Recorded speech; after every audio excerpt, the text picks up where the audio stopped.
Good afternoon. I'm here again in school today. I just dropped the kids.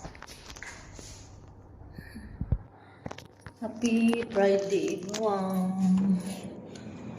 It's weekend again. Enjoy your weekend. See, tomorrow is my day off. Okay. We have a fellowship meeting tomorrow in the afternoon. In the morning, we're gonna go walking in the beach. Oh, this beach.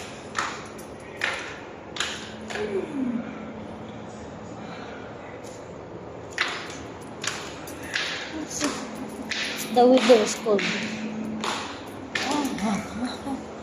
Their lampshade is look like a cone.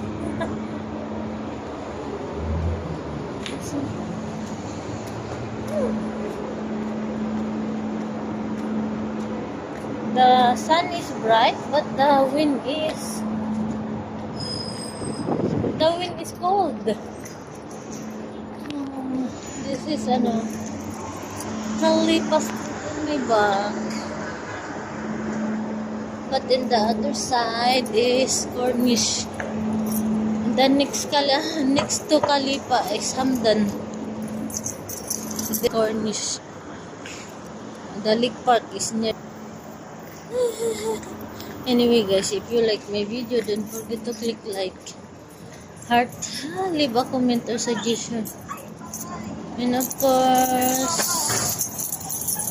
don't forget to share and subscribe. Thank you very much. Bye. Happy weekend. Enjoy your weekend, everyone. Bye.